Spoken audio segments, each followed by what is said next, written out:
英語聞き流しリスニング、英語テキストと MP3 音声ダウンロードはホームページからご利用いただけます。88thpp.com 88thpp.com Chapter 7 Amy's Valley of Humiliation. That boy is a perfect Cyclops, isn't he? Said Amy one day, as Laurie clattered by on horseback, with a flourish of his whip as he passed. How dare you say so, when he's got both his eyes? And very handsome ones they are, too, cried Jo, who resented any slighting remarks about her friend. I didn't say anything about his eyes, and I don't see why you need fire up when I admire his riding. Oh, my goodness. That little goose means a centaur, and she called him a cyclops, exclaimed Jo, with a burst of laughter. You needn't be so rude, it's only a lapse of lingy, as Mr. Davis says, retorted Amy, finishing Jo with her Latin. I just wish I had a little of the money Laurie spends on that horse, she added, as if to herself, yet hoping her sisters would hear. Why? Asked Meg kindly, for Jo had gone off in another laugh at Amy's second blunder. I need it so much. I'm dreadfully in debt, and it won't be my turn to have the rag money for a month. In debt, Amy? What do you mean? And Meg looked sober. Why, I owe at least a dozen pickled limes, and I can't pay them, till I have money, for Mommy forbade my having anything charged at the shop. Tell me all about it. Are limes the fashion now? It used to be pricking bits of rubber to make balls. And Meg tried to keep her countenance. Amy looked so grave and important. Why, you see, the girls are always buying them, and unless you want to be thought mean, you must do it too. It's nothing but limes now, for everyone is sucking them in their desks in school time, and trading them off for pencils, bead rings, paper dolls, or something else, at recess. If one girl likes another, she gives her a lime. If she's mad with her, she eats one before her face, and doesn't offer even a suck.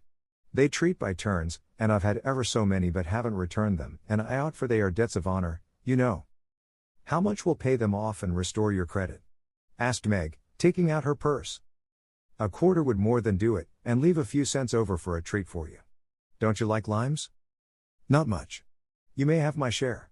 Here's the money. Make it last as long as you can, for it isn't very plenty, Oh, thank you. It must be so nice to have pocket money. I'll have a grand feast, for I haven't tasted a lime this week. I felt delicate about taking any, as I couldn't return them, and I'm actually suffering for one. Next day Amy was rather late at school, but could not resist the temptation of displaying, with pardonable pride, a moist brown paper parcel, before she consigned it to the inmost recesses of her desk.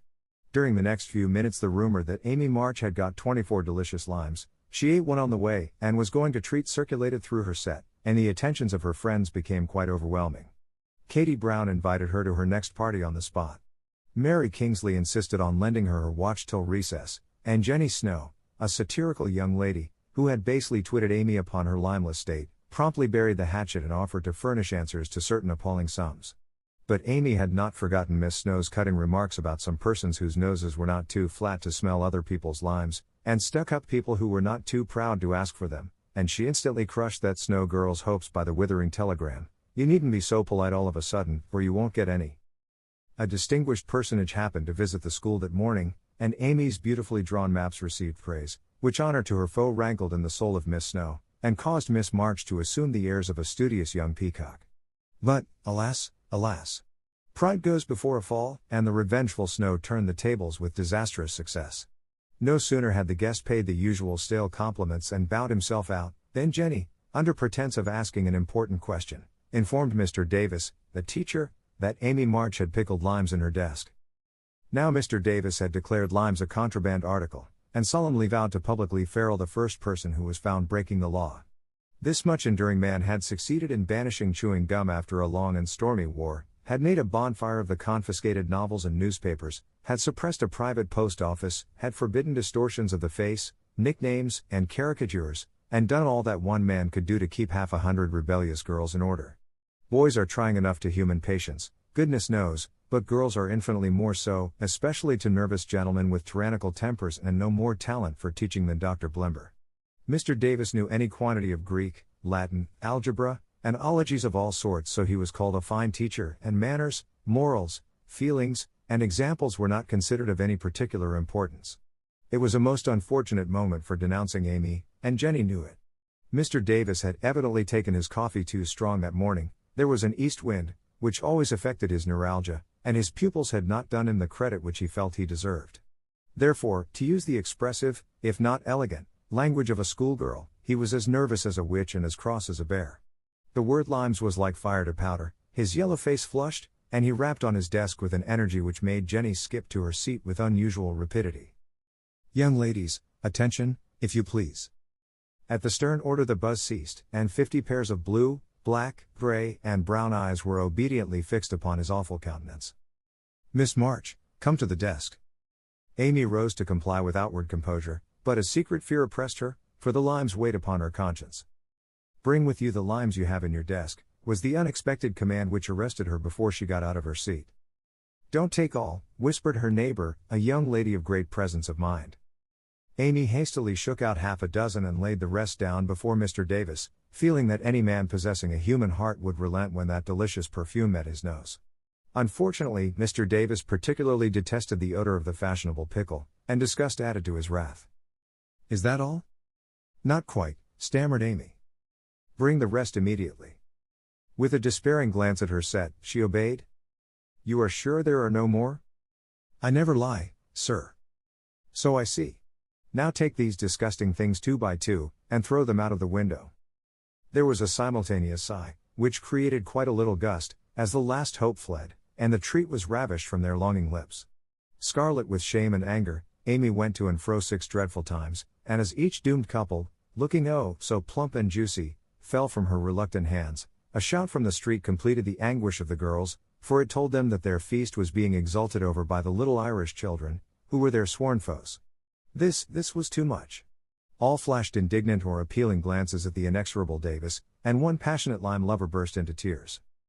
As Amy returned from her last trip, Mr. Davis gave a portentous hem, and said, in his most impressive manner, "Young ladies, you remember what I said to you a week ago. I am sorry this has happened, but I never allow my rules to be infringed, and I never break my word. Miss March, hold out your hand." Amy started, and put both hands behind her, turning on him an imploring look which pleaded for her better than the words she could not utter. She was rather a favorite with old Davises, as, of course, he was called, and it's my private belief that he would have broken his word if the indignation of one irrepressible young lady had not found vent in a hiss. That hiss, faint as it was, irritated the irascible gentleman, and sealed the culprit's fate. "Your hand, Miss March," was the only answer her mute appeal received, and too proud to cry or beseech, Amy set her teeth, threw back her head defiantly, and bore without flinching several tingling blows on her little palm. They were neither many nor heavy, but that made no difference to her. For the first time in her life she had been struck, and the disgrace, in her eyes, was as deep as if he had knocked her down. "You will now stand on the platform till recess," said Mr. Davis, resolved to do the thing thoroughly, since he had begun. That was dreadful. It would have been bad enough to go to her seat, and see the pitying faces of her friends, or the satisfied ones of her few enemies, but to face the whole school, with that shame fresh upon her, seemed impossible, and for a second she felt as if she could only drop down where she stood, and break her heart with crying. A bitter sense of wrong and the thought of Jenny Snow helped her to bear it, and, taking the ignominious place, she fixed her eyes on the stove funnel above what now seemed a sea of faces, and stood there, so motionless and white that the girls found it hard to study with that pathetic figure before them. During the 15 minutes that followed, the proud and sensitive little girl suffered a shame and pain which she never forgot. To others it might seem a ludicrous or trivial affair, but to her it was a hard experience, for during the 12 years of her life she had been governed by love alone, and a blow of that sort had never touched her before. The smart of her hand and the ache of her heart were forgotten in the sting of the thought, "I shall have to tell at home, and they will be so disappointed in me."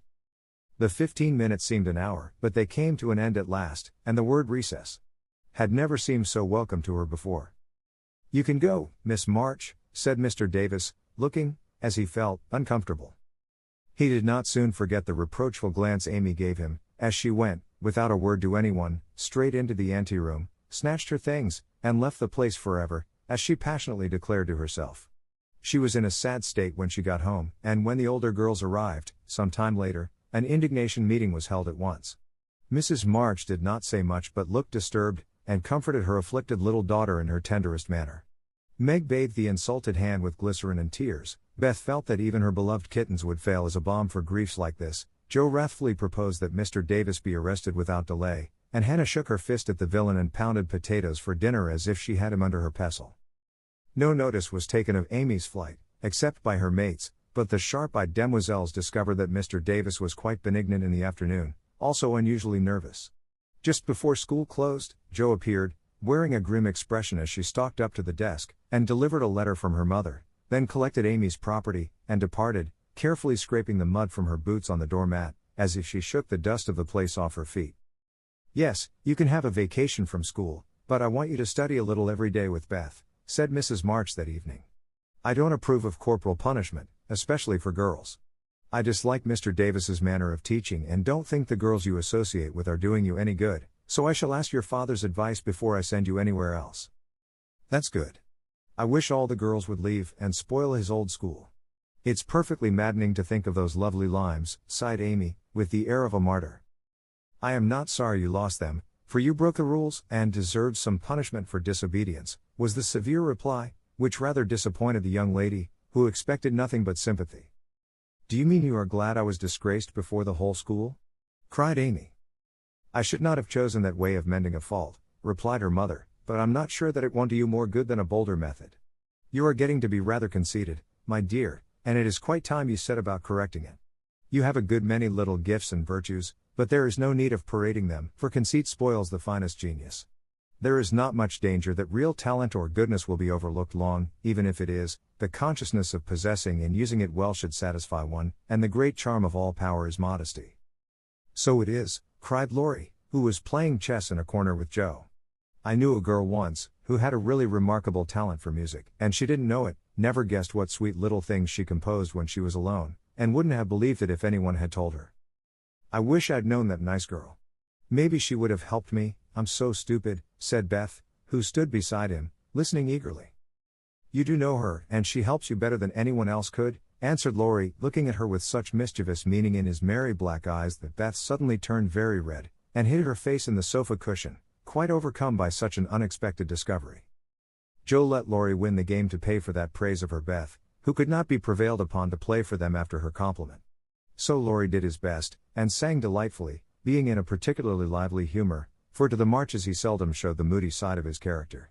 When he was gone, Amy, who had been pensive all evening, said suddenly, as if busy over some new idea, "Is Laurie an accomplished boy?" "Yes, he has had an excellent education, and has much talent. He will make a fine man, if not spoiled by petting," replied her mother. "And he isn't conceited, is he?" asked Amy. "Not in the least. That is why he is so charming and we all like him so much." "I see. It's nice to have accomplishments and be elegant, but not to show off or get perked up," said Amy thoughtfully. "These things are always seen and felt in a person's manner and conversations, if modestly used, but it is not necessary to display them," said Mrs. March. "Any more than it's proper to wear all your bonnets and gowns and ribbons at once, that folks may know you've got them," added Joe, and the lecture ended in a laugh. 英語聞き流しリスニング、英語テキストと MP3 ダウンロード、その他の物語はホームページからお聞きいただけます。88thpp.com 88thpp.com